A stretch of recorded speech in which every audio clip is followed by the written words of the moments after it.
Bismillahirrahmanirrahim. Assalamualaikum warahmatullahi wabarakatuh.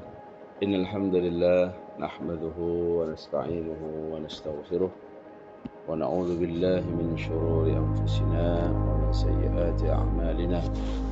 May yahdihillahu fala mudilla lahu wa may yudlilhu fala hadiya lahu. Asyhadu an la ilaha illallah wa asyhadu anna Muhammadan 'abduhu wa rasuluh. لا نبي بعده.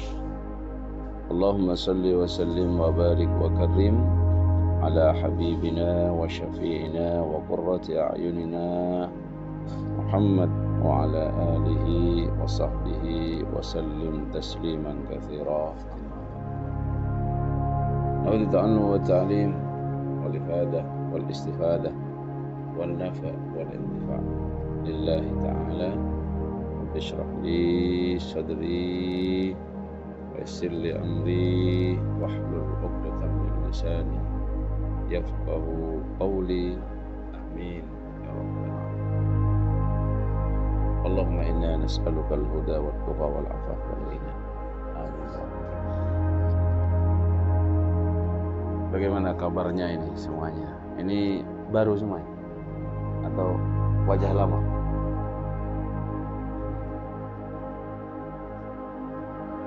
Berarti sudah setahun di sini. Alhamdulillah. Semoga tetap semangat untuk terus bisa mencari ilmu dalam urusan hidayah, di mana ilmu dunia ini tidak memberikan kepada siapa yang mampu mendalaminya dan mempraktekannya dalam kehidupan. Sehingga dikatakan dalam suatu hadis itu, may yuridillah bi khairan yufaqihu fiddin. Barang siapa orang yang diinginkan oleh Allah kebaikan dalam hatinya, dalam dirinya, maka dia akan diberikan kemudahan memahami agama ini. Syukur-syukur setelah memahami, mengamalkannya, mempraktekannya sebagai bentuk panduan hidup.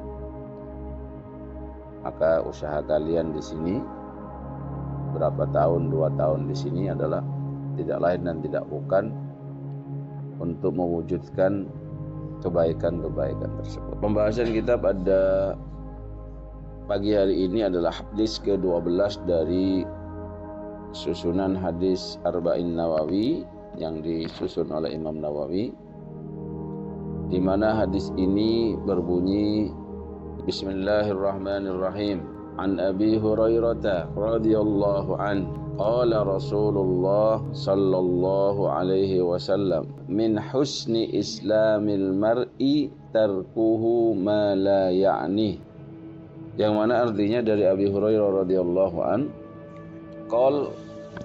dia berkata, qala Rasulullah sallallahu alaihi wasallam, bersabda Rasul sallallahu alaihi wasallam, min husni islamil mar'i, di antara ciri-ciri ihsannya Islam seseorang adalah tarkuhu ma la ya'ni, ketika dia bisa meninggalkan sesuatu yang tidak berfaedah, tidak bermanfaat. Ma la ya'ni di sini ay ma la yuhimmuhu min amrid din wad dunya, yaitu perkara-perkara yang tidak ada manfaatnya dari sisi agama dan dari sisi dunia. Baik itu minal af'al, dari perbuatan-perbuatan, wal aqwal, dan juga dari perkataan. Jadi kalau berkata-kata tidak ada faedahnya, apalagi mengundang dosa, itu sudah jelas. Yang tidak ada faedahnya saja, itu sudah dikatakan merusak ihsan seorang Islam, seorang muslim. Jadi kalau mau mencapai derajat muhsin itu memang butuh effort. Karena kita bisa lihat bagaimana ketika malaikat Jibril dulu datang kepada Nabi, bertanya tentang Islam, bertanya tentang iman, ya. Bertanya tentang iman, pertama Islam, kemudian bertanya tentang ihsan. Maka di antara jawaban ihsan dari Nabi itu adalah an ta'budallaha ka'annaka tarah, fa illam takun tarah fa innahu yarak. Engkau menyembah kepada Allah seakan-akan engkau melihatnya. Kalau engkau tak bisa memposisikan diri seperti itu, maka yakinlah bahwasannya Allah senantiasa melihat. Jadi kalau kita ini menjalani hidup, kemudian kita memiliki barometer derajat ihsan yang kita ingin tundukkan atau yang kita ingin hiaskan pada diri kita, seharusnya kita rajin untuk bermuhasabah. Hasibu qabla an tuhasabu, bermuhasabah terhadap diri sendiri, ya, itu meringankan hisab kita ketika kita nantinya dihisab di akhirat kelak oleh Allah Subhanahu wa ta'ala. Pentingnya waktu itu sudah Allah jelaskan dalam beberapa hal, di antara yang paling terkenal dan paling dihafal adalah firman Allah, wal asri innal insana lafi khusr illa alladhina amanu wa amilus solihat wa tawasaw bil haqqi wa tawasaw bis sabr. Katanya demi masa, wal asri, demi masa itu Allah tidak akan bersumpah dengan sesuatu makhluk buatannya kecuali itu menunjukkan sesuatu yang penting. Misalkan wasyamsi wa duhaha, ya, wassama'i wat thariq, demi, kalau wasyamsi wa duhaha tadi demi matahari dan pancaran waktu duhanya. Bahkan ada lagi wal duha, demi waktu duha. Ini jadi waktu itu katanya pentingnya diibaratkan sebagaimana pedang. Al-waktu kas-saif, ya, kalau engkau tidak menggunakan pedang itu dengan baik, illam taqta'hu, ya, innahu qata'ah. Kalau engkau tidak menggunakan pedang itu dengan baik, maka bisa jadi pedang itulah yang meninggal kepala. Jadi kamu punya waktu berapa ini? Hidup di dunia ini, kalau umurnya normal, versinya Kanjeng Nabi Muhammad sallallahu alaihi wasallam dikatakan a'maru ummati baina sittin wa sab'in. Umurnya umatku ini antara 60 sampai 70. Kalau memang kita dikasih rata-rata usia antara 60 sampai 70, maka orang itu seharusnya sudah bisa menata dan merencanakan dengan baik. Usia sekian saya mau ngapain, usia sekian saya mau ngapain. Dan karena usia itu sangat singkat, sedangkan kita punya tuntutan amalan ukhrawi, amalan duniawi yang sangat banyak, jangan sampai kita salah dalam menentukan pilihan. Dan mari kita sama-sama saling mengingatkan dalam ketakwaan untuk bisa terhindar dari kesia-siaan. Nah, kesia-siaan itu banyak, teman-teman. Anda kalau minum kopi bisa 10 menit, jangan minum kopi sampai 5 jam. Apalagi cuman kelenguk, dek warkop nggak jelas. Bahkan kalau bisa makan itu 20 menit, tidak usah makan itu jadi 5 jam. Akhirnya waktu yang terbatas ini digunakan dalam hal-hal yang tidak ada kemanfaatan di dalamnya. Bersyukur kita ini sudah diberikan hidup sampai usia 20 tahun, 30 tahun, 40 tahun. Puncaknya kalau sudah masuk di usia 60. Kalau sudah masuk di usia 60, Allah sudah tidak menerima uzur seorang hamba. Ketika diberikan dia usia 60 tahun, lalu dia belum bisa melaksanakan apa-apa yang diperintahkan yang menjadi rukun Islam bagi dia, lalu banyak lalai terhadap hukum-hukum Allah karena dia tidak mau belajar. Sehingga kalau ditanya, kenapa engkau melakukan ini? Kenapa engkau meninggalkan ini? Jawabannya tidak tahu. Ketidaktahuan yang tidak bisa ditolerir. Karena mencari ilmu itu hukumnya wajib, dan menyia-nyiakan waktu ini hukumnya adalah haram. Ya Allah, itu kalau kita mau ekstrim seperti itu ya. Misalkan ya bebas lah Pak, saya dikasih umur sama Allah, saya gunakan yang penting saya happy. Minimal itu perkataannya yang penting saya tidak maksiat, itu lebih bagus dalam mengarungi umur yang Allah berikan. Dan kita harus yakin secara akidatan bahwasannya Allah mengundang kita ke dunia ini tidak akan sembarangan. Allah pasti sudah direncanakan, disiapkan, sumber daya alamnya disiapkan, kemudian hal-hal yang dibutuhkan primernya disiapkan. Hanya saja kalau ingin merasakan kebahagiaan dunia dan akhirat, harus ikut tuntunan. harus ikut pedoman hidup yang sudah Allah berikan, baik itu di dalam Al-Quran atau diberikan melalui contoh uswatun hasanah yang dicontohkan oleh baginda Nabi besar Muhammad Sallallahu Alaihi Wasallam. Maka jika ada dalam hadis itu, kalau engkau bisa melakukan sesuatu itu hari ini, jangan ditunda di hari depan. Kalau engkau bisa melakukan sesuatu itu pagi ini, jangan ditunda di sore hari. Karena kita tidak tahu ajal kita itu kapan. Misalkan ya dalam urusan sholat, kalau kita bisa melaksanakan sholat itu di awal waktu, jangan ditunda di akhir waktu. Kecuali Anda memiliki uzur syar'i, mungkin sakit, mungkin terlalu capek, mungkin terlalu ngantuk, sehingga kalau dipaksakan tidak khusyuk, maka niatkan, ya Allah, saya nanti sholat ketika sholat malam, ya Allah, sholat isya-nya karena ini saya kecapean, ya Allah. Begitu niatkan. Bagaimana seharusnya ya diri ini. Nah, itu yang ketiga. Yang keempat ini yang sulitnya. Yang orang kadang tidak punya waktu. Kalaupun ada itu disia-siakan.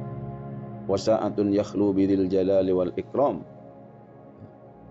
Yaitu waktu yang engkau gunakan untuk berkhalwat, bermesraan dengan Tuhanmu, entah itu dalam bentuk salat tahajud, kemudian dalam bentuk zikir, bermunajat dengan Allah Subhanahu wa taala.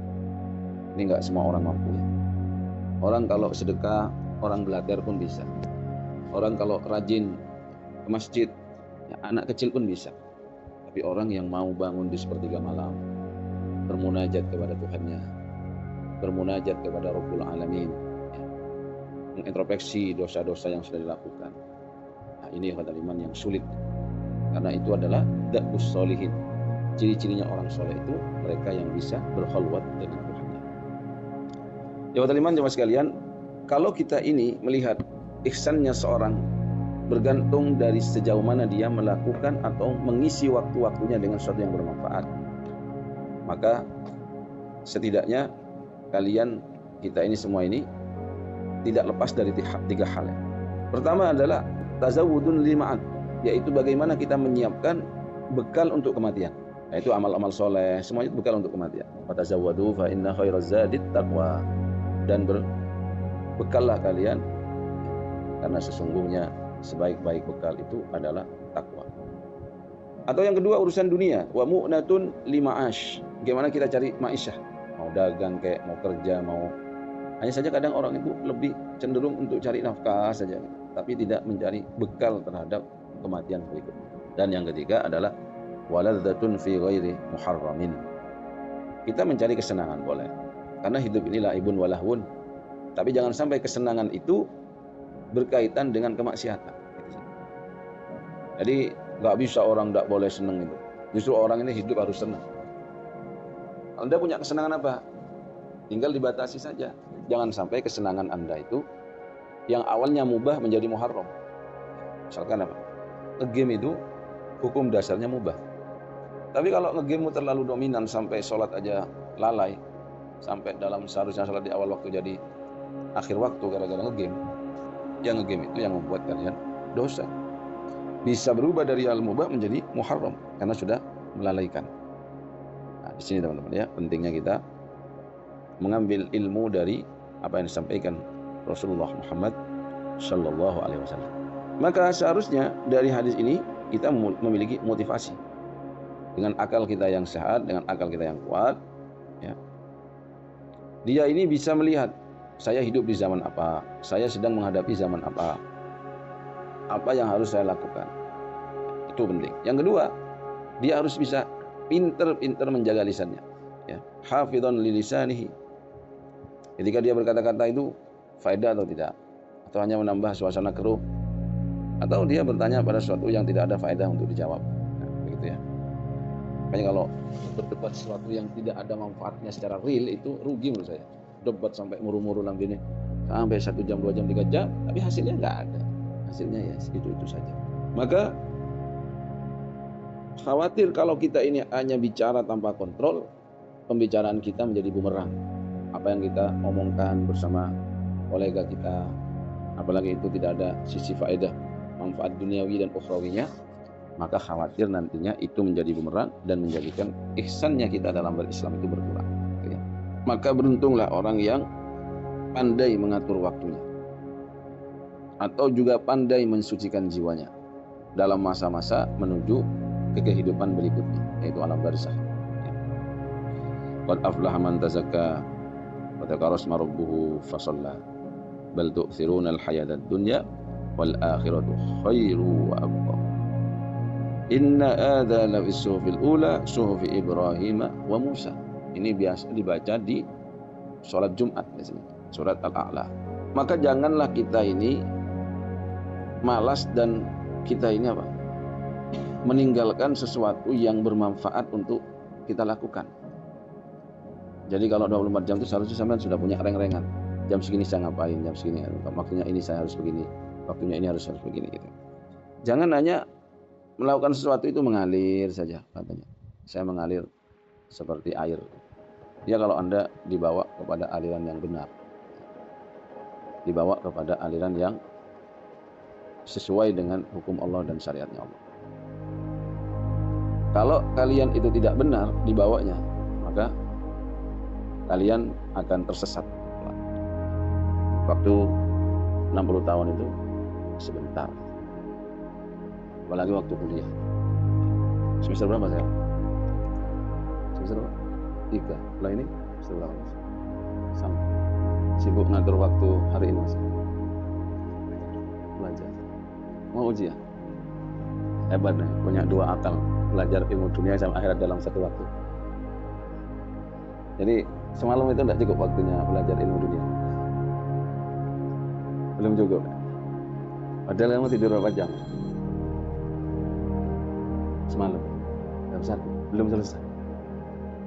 Itulah dunia. Dunia nggak akan selesai dikejar. Saya juga ketika jadi mahasiswa, saya punya waktu. Saya pastikan jam 1 maksimal saya belajar dan selesai tidur. Ada kadang saya sampai jam berapa. Selesai enggak selesai. Ngapain? Kalau kita kejar itu, kemudian diri kita sakit. Sakit jasmani, rohani. Kalau rohani saja itu saja udah berat, apalagi ditambahin jasmani juga sakit. Ini ya, berat kan? Jadi memang menjadi orang yang ihsan itu tidak mudah. Apalagi Anda dalam keterbatasan dan merasa selalu kurang. Apalagi kadang kita itu gini, saya punya teman itu, kalau ujian itu justru malamnya itu tidak belajar. Dia itu malah baca novel gitu. Kita sibuk belajar ngafalin, dia malah sulit itu, tapi nilainya bagus. Nilainya mumtaz, nilainya komplit. Setelah saya tanya, kamu kapan belajarnya? Hebatnya dia bilang, saya masa-masa sebelum semester tiba itu sudah lihat apa yang akan dipelajari apa itu, dan kita sudah hafalin semua itu sebelum masuk semester. Jadi masuk kelas tinggal koreksi aja hafalan saya. Seakan-akan waktu dia ini lebih berkah dibandingkan kita-kita yang belajarnya kayak mati-matian gitu. Ini juga introspeksi. Jadi teman-teman, kembali kepada min husni islamil mar'i tarku ma la ya'ni. Jadi memang perjuangan kita ini mengisi waktu-waktu yang Allah berikan itu ya, adalah sejauh mana kita bisa memanfaatkan waktu yang terbatas. Kalau kita ini mau ambil level yang terendah, melewatkan waktu itu tadi itu minimal tidak maksiat itu. Minimal tidak maksiat itu berarti apa? Perintah yang wajib lakukan, yang haram tinggalkan. Itu sudah keren itu.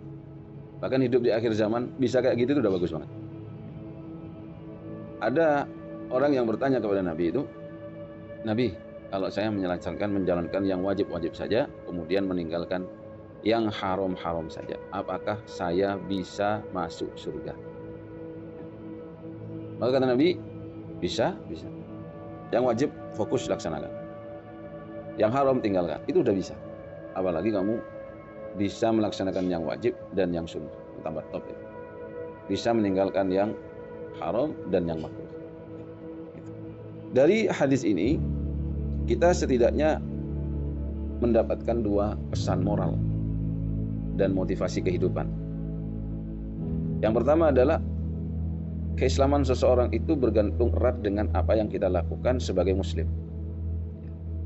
Jikalau kita melewatkan hari-hari kita sebagai muslim itu dengan isi hari-hari itu dengan mengisinya dengan hal-hal yang tidak ada manfaat untuk dunia dan akhirat, maka kita jauh dari kata-kata ihsan.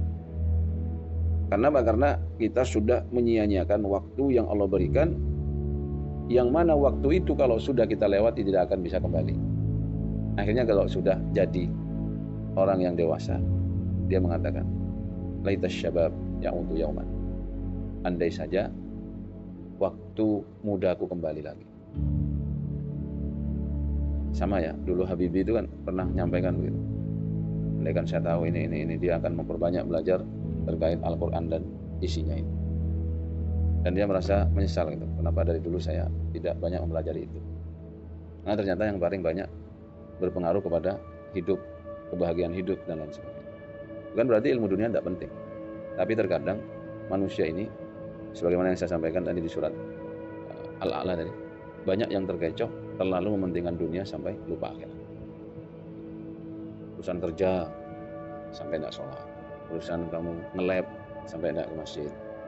Padahal nge-labnya itu 5 jam, ke masjidnya cuma 15 menit. Itu fakta itu. Lihat itu orang-orang kalau ngursusin anak bahasa Inggris, lebih keren daripada, lebih semangat dibandingkan ngursuskan anaknya belajar Quran, belajar bahasa Arab apalagi. Ada. Padahal ketika anaknya sudah dewasa, anaknya itu sudah menginjak orang-orang yang bisa membantu orang tuanya dari sisi apapun, karena dia tidak punya basic agama yang kuat, akhlak yang kuat. Akhirnya orang tua yang dulu harapannya saya ingin punya anak yang sukses, apalagi ingin punya anak dokter, kalau sakit enak, kayak hidup itu isinya sakit semuanya. Akhirnya nggak kesampaian juga. Kayak percuma gitu, punya anak banyak, kemudian dari sisi dunia saja nggak bisa bantu, apalagi dari sisi akhirat. Di sisi akhirat apa itu? Mendoakan. Kalau dia tidak punya basic keagamaan yang kuat, tidak akan mendoakan orang tua. Bantu aja enggak sejak dunia. Sejak di dunia sudah urusan warisan ribut terus di sini. Jadi itu ketara. Jadi ada ketika bapaknya meninggal sudah ketara. Ya, sikap akhlak aslinya itu. Apalagi sudah keduanya meninggal. Tambah itu terlihat mana yang berhasil, mana yang tidak. Itu orang banyak yang tidak sadar. Kemudian hadis ini juga memerintahkan kita seharusnya, walaupun redaksinya itu tidak ada kata perintah lakukan dan ini ya, tapi dari pemahaman tersiratnya itu kita diperintahkan untuk menyibukkan diri dengan sesuatu yang bermanfaat. Dan bermanfaat itu harus seimbang ya, antara kehidupan dunianya dan akhiratnya. Jangan terlalu dominan pada satu meninggalkan yang lain. Misalkan tadi ya, dia terlalu urusan dunia terus, sampai gara-gara dagang bojone jarang dikeloni. Akhirnya dikeloni wong liya. Nyesel lah. Kerja mati-matian niatnya biar bisa memberikan fasilitas terbaik untuk anak-anaknya, tapi lupa sentuhan kehadiran sosok seorang ayah. Itu juga penting bagi anak-anak. Akhirnya walaupun anaknya lulus kuliah, sosok ayah itu tidak ditemukan oleh anak tersebut dan tidak ada keakraban, ikatan emosional yang berat. Itu juga kesalahan. Kemudian juga tidak diperkenankan juga orang itu gara-gara rajin ke masjid lalu tidak mikirin nafkah keluarga.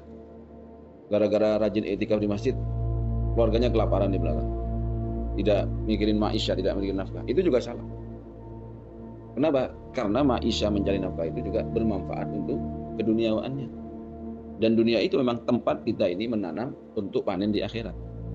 Maka di sini teman-teman, di antara pentingnya kita mengenal agama itu, kita punya tuntunan, kita punya pedoman, sehingga jauh ya, dari kata-kata yang sia-sia.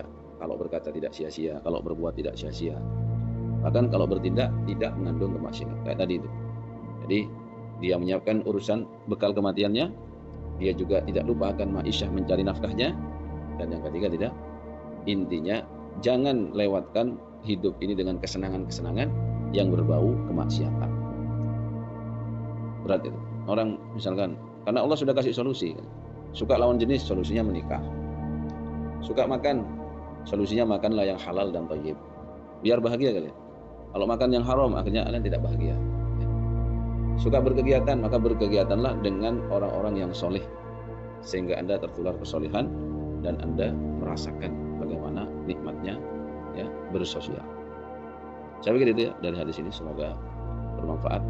Mari kita tutup seraya terus mempertanyakan diri kita, 20 tahun yang sudah kita lewati sudah dapat apa? Jadi 19 tahun itu apa? Karena ada itu peringatan ya dari Allah Subhanahu wa taala bagi mereka yang sudah diberikan usia dari 17 tahun. Ada yang mengatakan 40 tahun. Ada yang mengatakan 60 tahun. Tapi dari perbedaan pendapat itu kita ngambil pendapat yang 17 tahun aja. Biar kita itu tidak terlalu kasep gitu, tidak terlalu menyesal nantinya. Jadi kalau kita sudah dikasih 17 tahun tuh apa ya yang selama ini, dan introspeksi itu mulai dari urusan akhirat dulu. 17 tahun itu sudah pernah menghatamkan Al-Quran dengan tafsirnya atau tidak. 17 tahun itu sudah bisa melaksanakan sunnah-sunnah yang dianjurkan atau tidak. Nah, selama 17 tahun itu apakah sudah tuntas dalam urusan ilmu yang fardu ain, khususnya dalam urusan akhirat? Karena Anda sekarang ini sedang ambil spesialisasi dari ilmu dunia ya, yang mana ini mulai tahapan yang spesial S1, S2, S3 gitu. Dan seharusnya dari RA, dari TK sampai SMA itu basic. Karena yang saya dapatkan anak kuliah yang saya ajar itu di usia kuliah saja untuk baca Quran saja itu belum layak lah, dalam artian belum bagus. Itu bacanya, belum ngamalkannya masih baca saja belum tuntas. Lagi kalau sudah presentasi itu baca terjemahannya, tidak baca Qurannya, kayak Injil aja jadinya dibaca yang artinya. Kenapa dia tidak baca? Ya merasa mungkin malu dengan bacaannya sendiri, tidak layak untuk didengar publik. Padahal salah satu kebaikan dan teman terbaik itu ya Al-Quran. Dan menjadi pukulan bagi kita ya, kalau di usia balik di atas 17 tahun itu suruh nikahnya nggak siap. Karena para sahabat dan Nabi itu didikannya itu targetnya itu balik. Hidup itu bukan hanya belajar dari buku saja. Kayaknya saya kalau sama istri itu ngajarin anak itu, saya suruh buang sampah, suruh bersih-bersih, apalagi perempuan ya, suruh bikinin kopi, diajarin masak. Karena hidup itu bukan hanya urusan ngapalan Quran. Hidup itu kompleks. Kalau kita pikiran hidup itu terlalu simple, kemudian kita begitu saja mengalir saja, tahu-tahu usia 30 nikah aja belum, 35, 40. Soalnya memang nggak minat nikah ya. Tapi kalau orang yang visioner itu dia itu sudah punya ancang-ancang, saya ingin jadi profesor itu di usia berapa. Meleset sedikit tidak apa. Tapi dia sudah punya azam dan rencana, bukan itu tulul amal, tapi kita merencanakan itu dan minta kepada Allah, ya Allah berikan saya kemudahan mencapai cita-cita yang saya yakini cita-cita itu adalah maslahat untuk saya dan juga maslahat untuk dunia dan akhirat saya, bukan hanya dunia saja. Apalagi kita harus lebih malu lagi kalau di usia balik dewasa itu terus masih memberatkan kepada orang tua kita. Sudah nggak masih sumbangsi tapi memberatkan, buat orang tua itu mikir terus. Karena dari anak itu ke orang tua itu jadi ujian gitu. Sampai orang tuanya mungkin merasa gini, sudah nggak mampu diuji oleh anak tersebut. Karena kalau dalam surat Al-Fatir ayat 37 itu kita diingatkan, awalam nu'ammirkum ma yatadzakkaru fihi man tadzakkar wa ja'akumun nadhir.